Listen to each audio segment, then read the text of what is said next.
Start with the poem by Rumi.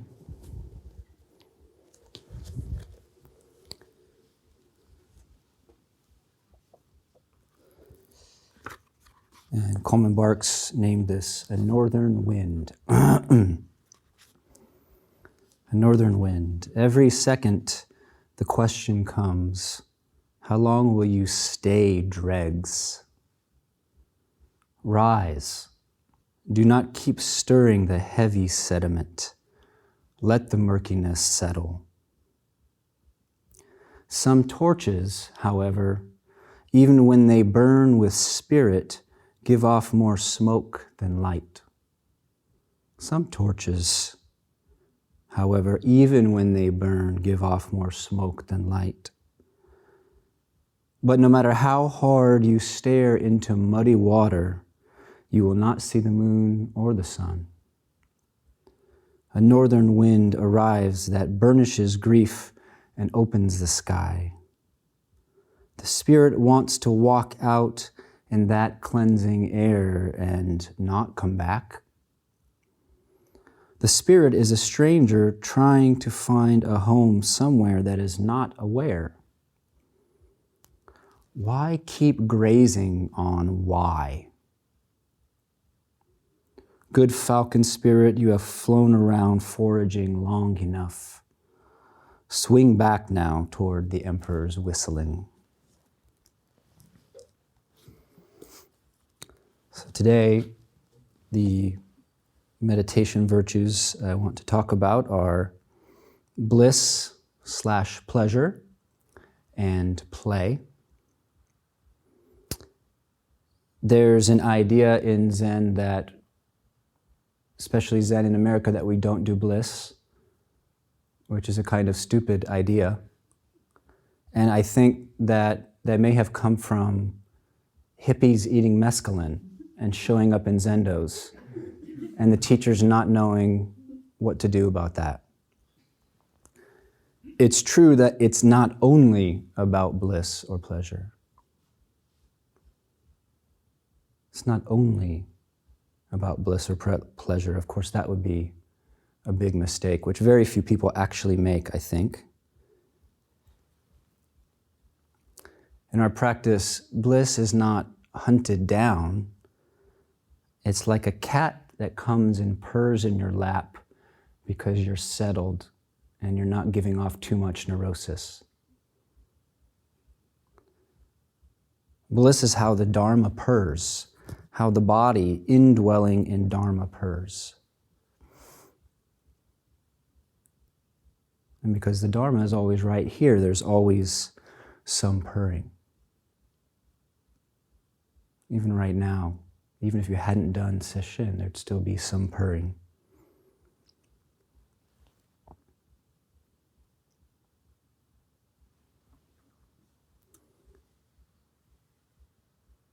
If you look at the Buddha's meditation instructions, the ones that purportedly the Buddha taught, they are very clear that the path to deeper release is through dwelling in bliss. It's unambiguous. And the logic there is that we skillfully dwell in what feels good. Hard to let go of ourselves in dry contact with life. Not so hard to let the mind dissolve, like sugar and water when it comes to bliss. So this is not advice for a love and light spirituality, of course. In many Rinzai monasteries, the periods are brief. 20 minutes, 25, everybody does kinhin. So you don't cling, so you don't make a nest, a perch. And in some sense, this is not a beginner's teaching, because beginners practice, and sometimes we're beginners. Beginner's practice has to start with some stability in first nen. Gotta actually just be here and just be able to be here. Maybe another reason that Zen in America tends to get a little stupid about meditation is because people are so afflicted by the inner critic that if meditation is presented as a skill, people get unhappy because then they feel like they found another thing that they could fail at. And so it's not presented as a skill, it's presented as just sit there, you're already there.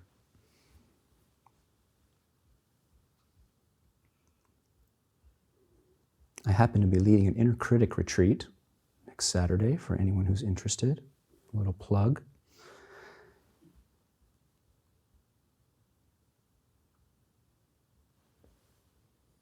So we have to let go of the idea of no pain, no gain. I know I've said that a number of times, but that logic can fly under the radar. No pain, no gain.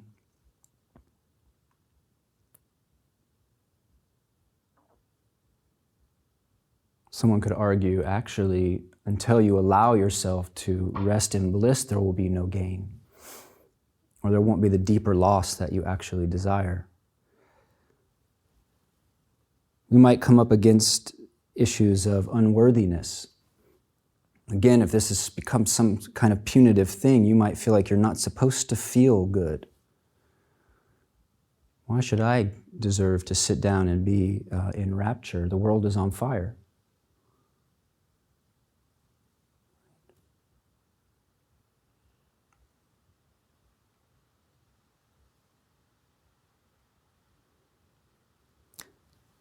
So in many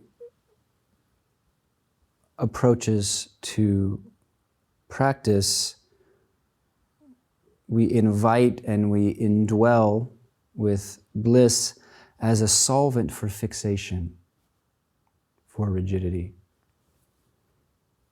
I have a personal ethic that if I recommend a student do something, I practice it myself.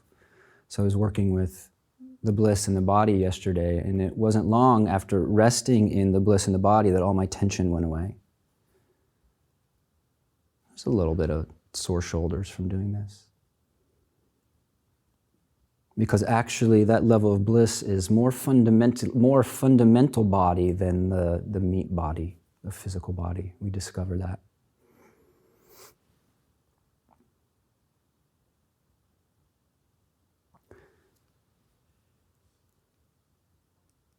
When we talk about bliss, it may show up in the sense of vibrancy or energy or pleasure moving through the body. But even just the unfixated mind is itself a kind of bliss. If you notice that when you're chewing something over, both your face and your brain become like a fist or a raisin. They're a little bit.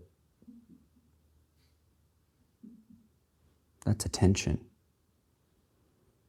You could actually learn to subside some of the winds of the mind just by learning to relax your brain. So, in a way, it's relative. What we call bliss is just the absence of tension, like an orgasm. Why does an orgasm feel good? Because there's a buildup and release of tension.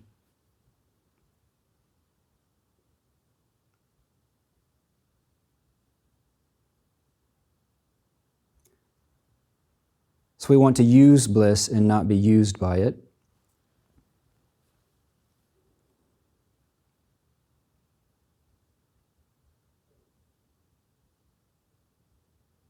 Let a teacher who you work with talk to you about that. Let me just practice with bliss for a second. So I'm going to invite you into a practice, if you like. Begin by opening your eyes and become aware of the space in the room.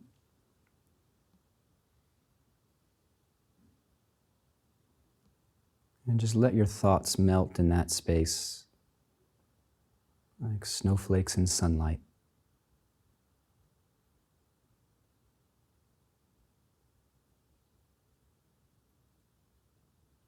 And just feel the quality of space. Feel the absence of mind seizing around something.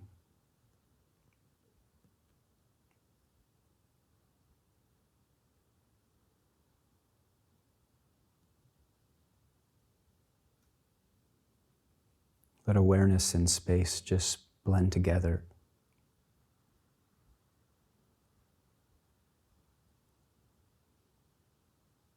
That's a kind of bliss. And then tune into your body.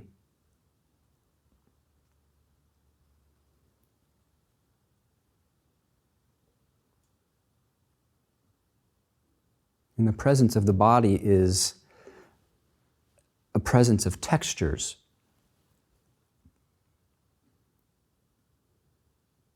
And tune into the textures of movement.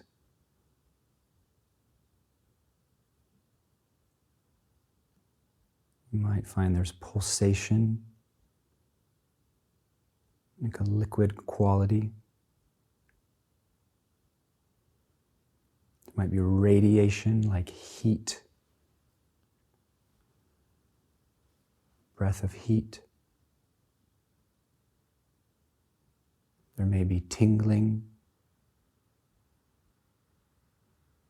especially having meditated for a week.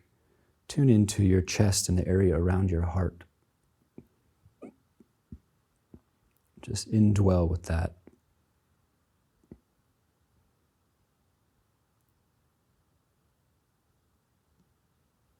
And if you find there's any movement of energy, relax into that energy.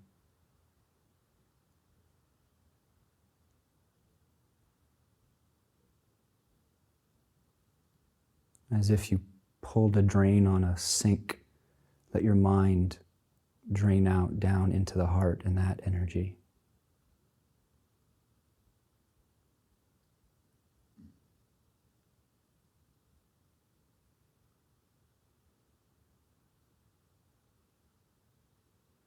Listen to the sound of the wind.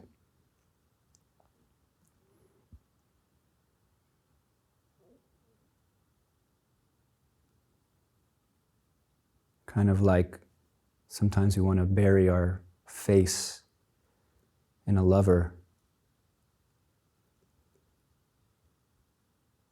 Bury yourself in the sound of the wind.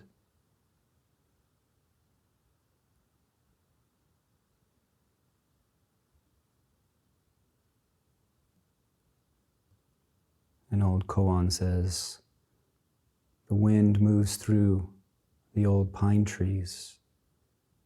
Hearing it closer, the sound is better.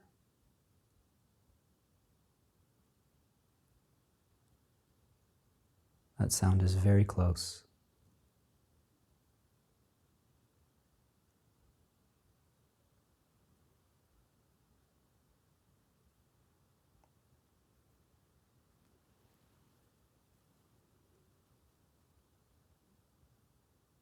So there's gross pleasure.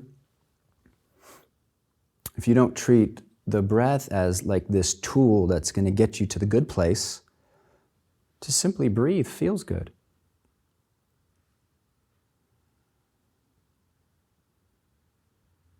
Each inhalation is this inner caress.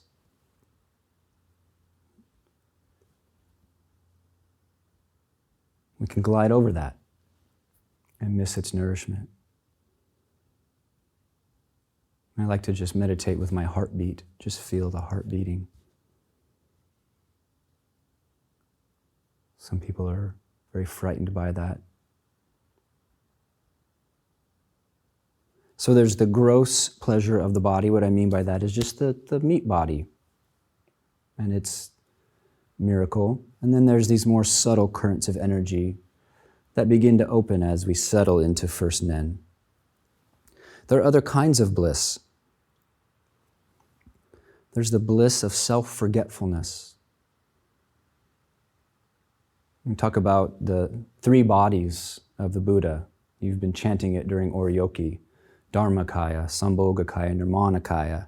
Nirmanakaya is when we are so involved in just responding to life that we're free.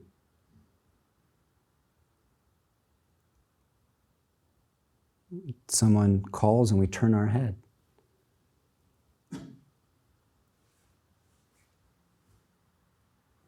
We're unhooked from self-concern. We don't quite know who we are or what we want. We let the universe recreate us moment by moment. And there is just the relief from the tight-brained fixation on oneself.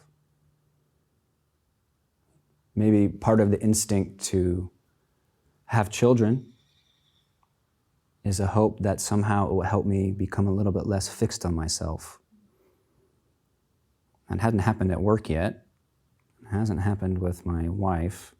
Well, maybe if a baby comes, I can get over myself a little more. So the Nirmanakaya is calling us. There's the pleasure of immersion in what's deeply meaningful. That's a kind of bliss, to actually be doing what you most want to be doing within your limitations.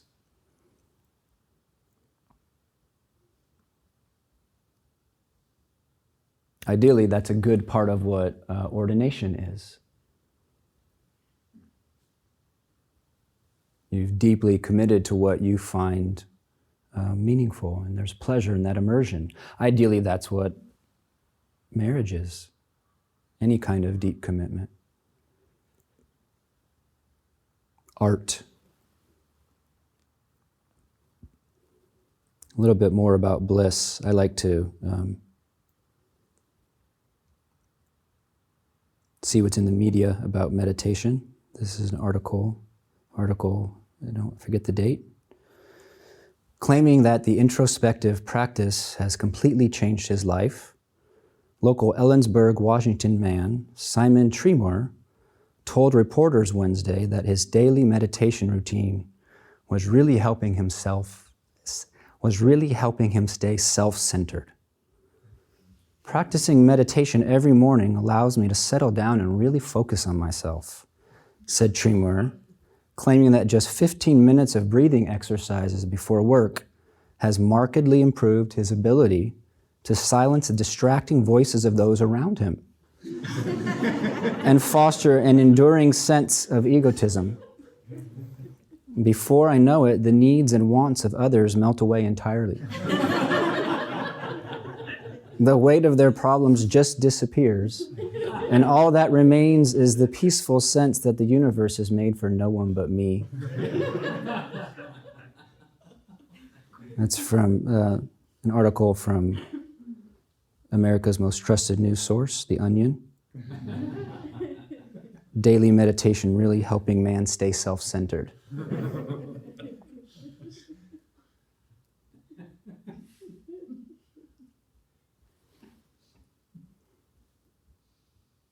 So I want to talk a little bit about play. That was my segue into play and humor. We'll start with another short, invite you into just a short guided kind of meditation. There are some practices that all they are about is tilting the way you see things.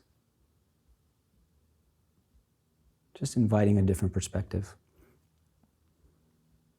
So open awareness as you've been doing.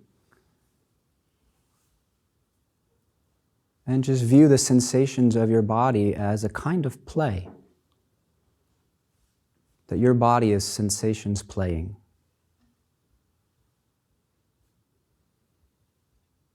They pop in and out of existence.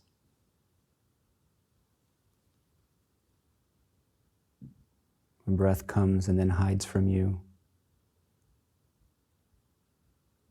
heart is dancing.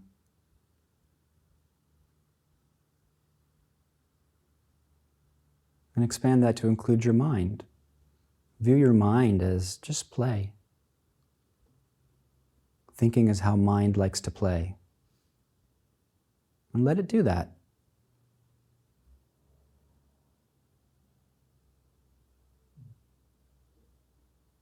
Mind plays in images and words and judgments and all that stuff.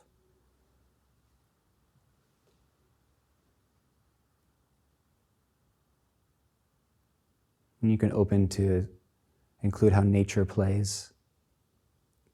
The wind is playing with the trees right now.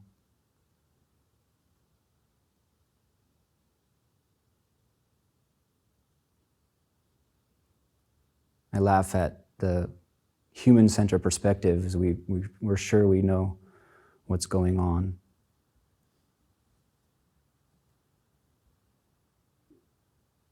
The forest might be just full of delight in what it's doing right now.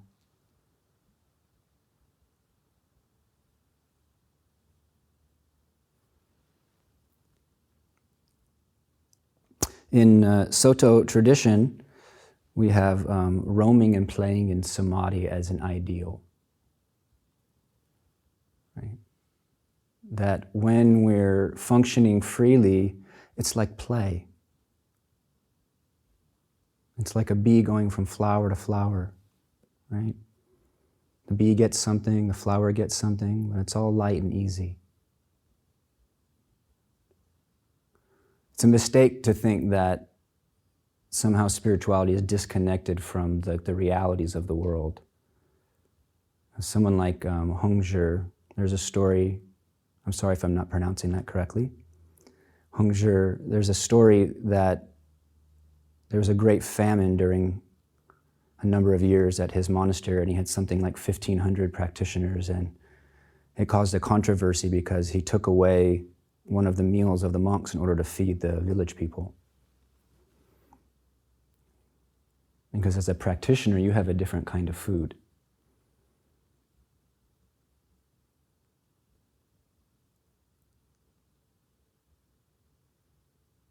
Our forebears played in response to the darkness, not turning away from it.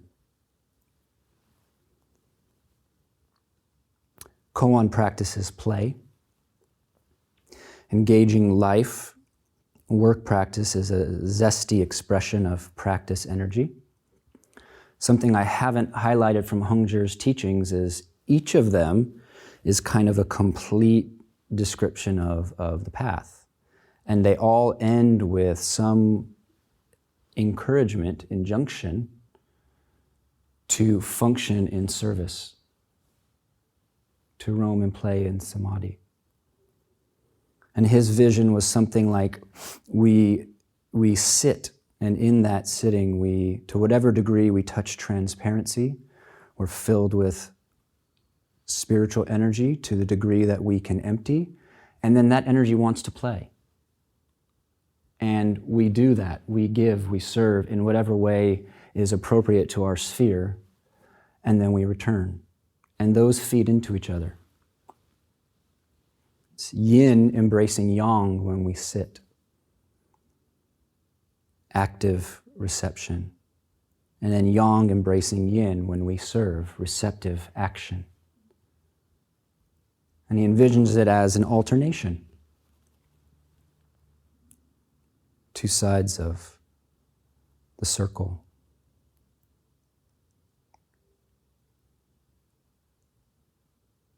So what if the chi that gathers in stillness loves to play, loves to move towards free expression?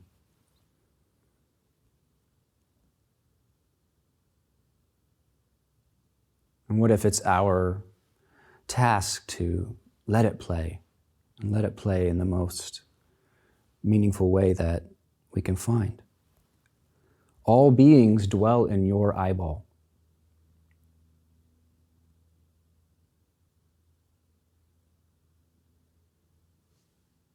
It's not a metaphor. All beings dwell in your eyeball. And so we can't ignore the beings that dwell in our eyeball.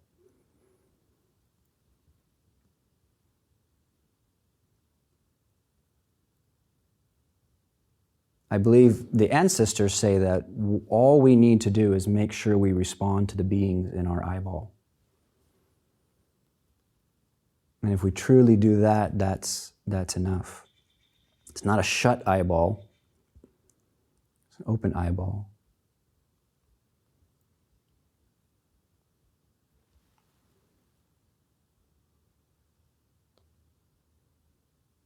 So you talk about one thing and you implicate the other. I want to say something about seriousness.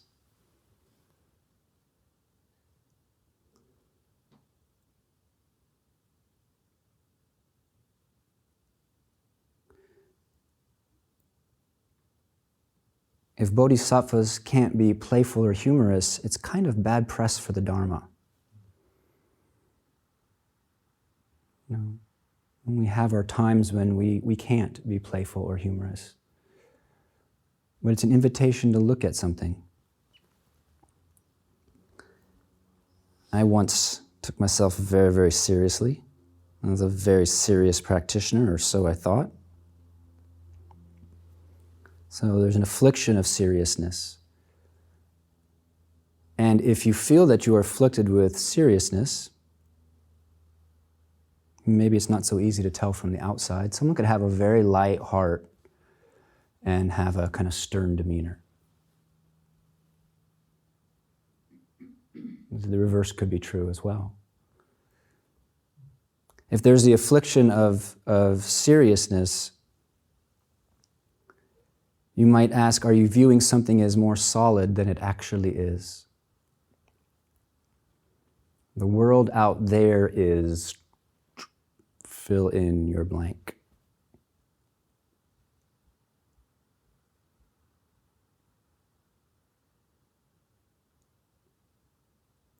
Affliction of seriousness could be viewing something as more final than it is. We forget impermanence. The affliction of seriousness could be viewing something as more one-dimensional than it is. If you ever get to go to Kyoto, good to visit Ryoanji, one of the most famous rock gardens. And the thing about Ryoanji is no matter where you sit, you can't see all the stones.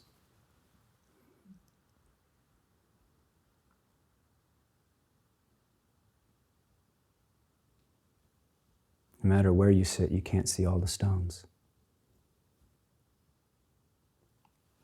Can you see the back of my hand?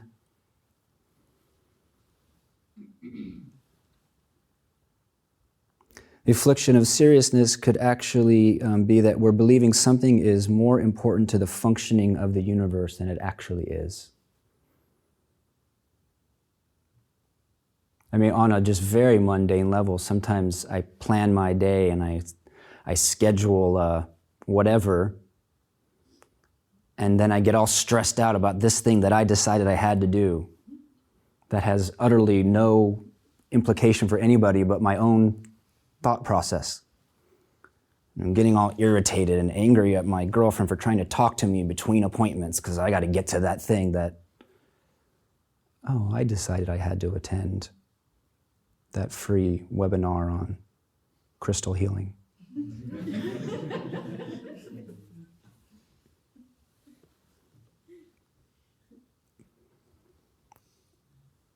There's a time for losing the forest for the tree.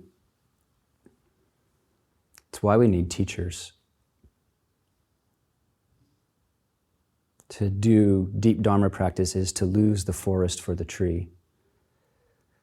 And there's a time we lose the forest for the tree.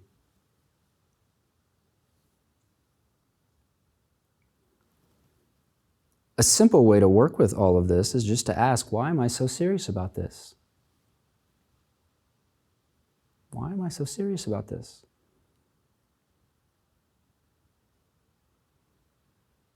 I used to frown a lot and I would never know it. You can't see all the rocks in the garden. I used to frown a lot, and I wouldn't know it. And then occasionally Chosen would walk by me and go,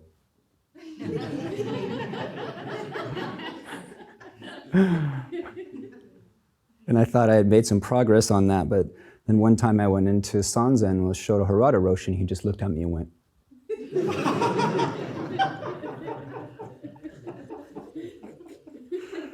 Granted, he would walk the Keisaku every day, and you did not want to be hit by that man.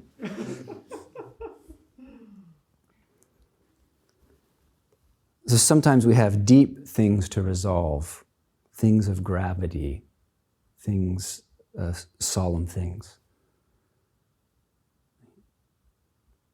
The near enemy of this kind of play would be frivolity, and not, for example, living in the fire of our longing and just being, you know what frivolity is and how that's a strategy.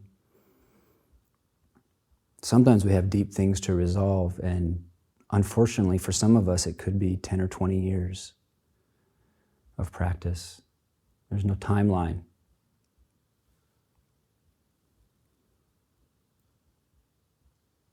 The idea is to give up wanting it to go away and to enter the koan that it presents. We live in solemn times. For some, it's a dilemma whether being lighthearted is even okay. So that's probably the 2022 reason why we shouldn't talk about bliss.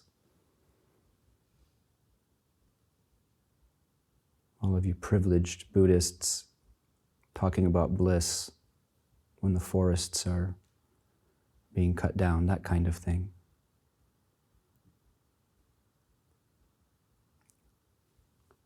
And it's good to imagine that it was the same for our Dharma forebears. They lived in solemn times. In a way, more as solemn as these, just in a different way. Good to read the history of China and the mass starvations and crushing of empires and the spirituality that flourished and was a refuge during those kind of times. Kind of interesting from our modern point of view, to look at people whose activism is a contemplative life and go, bunch of spiritual bypassers. Strange conclusion. Our state of being or mind is like the painting on the wall of a room. Even if you don't spend time gazing at it, it puts its energy out into the space.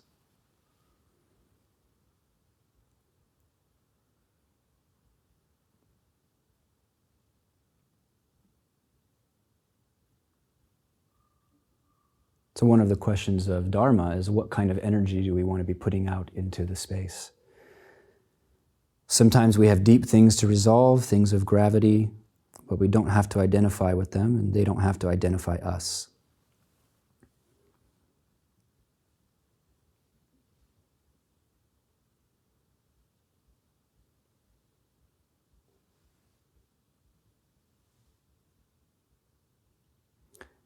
You may have experienced those kind of times where you finally let the pain in your heart unfurl as it wants to. You stop fighting against it, and kind of the way that grief can undo you. And the way, just like in sitting, we fight against being undone, we fight against grief undoing us. You stop fighting against that pain, and you finally weep, and you're so relieved that you laugh and you're lighthearted. You've let in the depth of pain that you feel, and rather than becoming a sourpuss, you begin to lighten up.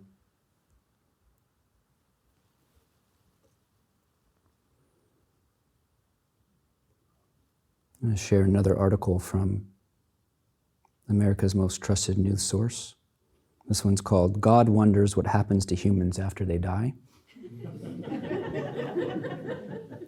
Calling it one of the greatest mysteries in life, the Lord God Almighty, our Heavenly Father, admitted Wednesday that He often wonders what happens to human beings after they die. The Creator of heaven and earth, who said He has often grappled over the millennia with the uncomfortable reality that humans never come back after they die, told reporters He had absolutely no idea what, if anything, people experience once their vital organs permanently cease to function. The Supreme Being said, "Some say that when people die, that's the end, but who knows?" Adding that no one in the world could say with any degree of certainty whether one's existence completely ceases with death. He said, "Others say that at the moment they die, people walk toward a bright light and into another world, but the thing is, only the people who die are the ones who know. I just know that it would be awfully sad to think that when they pass on, they're gone forever." The God of Abraham said that the varied religious and spiritual beliefs about the afterlife held by His 7.1 billion human creations were nothing more than speculation, before noting that He doesn't think science and philosophy have all the answers either.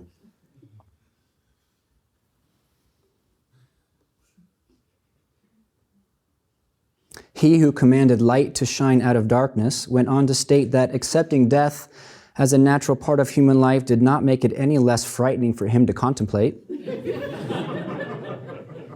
That's the troubling thing, he added. They're living and breathing one moment with all their thoughts and desires known to me, and then they're gone the next. Concluding that when it came to what he described as the great unknowable beyond, God said his guess was as good as anyone's.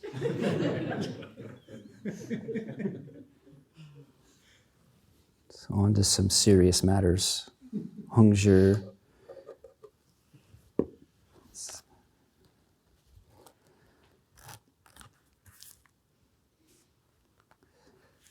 This one is called The Misunderstanding of Many Lifetimes. Emptiness is without characteristics. Illumination has no emotional sentimentality. With piercing, profound radiance, it mysteriously eliminates all disgrace. Thus one can know oneself, thus the self is completed. Maybe in the dimension of motion, the relative world where everything by necessity always changes, there is no such thing as completion. There is and can be no rest, no final satisfaction, no ducks in a row on the river, in the river, as the river of conditions. Thus one can know oneself, thus the self is completed. We all have the clear, wondrously bright field from the beginning. Many lifetimes of misunderstanding come only from distrust, hindrance, and screens of confusion that we create in a scenario of isolation. That's so packed with goodies there. Many lifetimes of misunderstanding, whether you think about that as you've done this human thing before, I don't know. God's not sure either.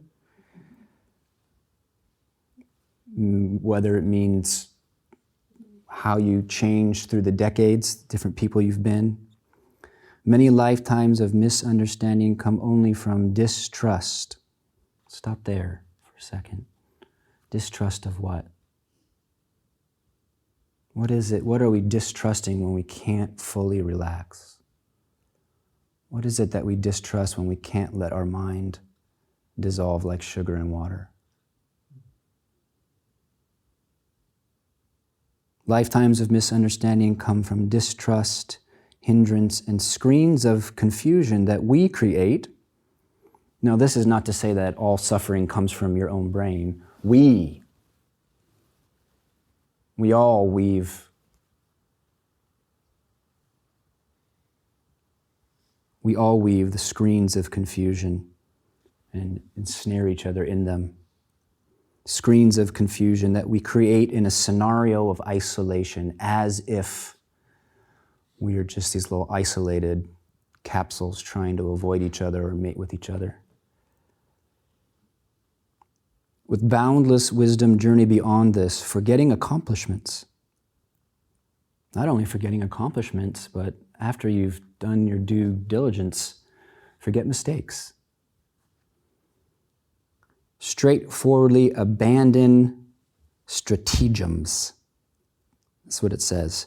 Straightforwardly abandon strategies and take on responsibility. Here we are now. We've gone from sitting with all beings in your eyeball to the play of that energy. Take on responsibility. Having turned yourself around, accepting your situation, not wishing if only I had the better conditioned configuration. There are more desirable conditioned configurations for sure. Having turned yourself around, accepting your situation, if you set foot on the path, spiritual energy will marvelously transport you. There's something on our side. There's something on our side. Spiritual energy will marvelously transport you. Contact phenomena is meet life with total sincerity. Not a single atom of dust outside of yourself. So beautiful. Thank you all.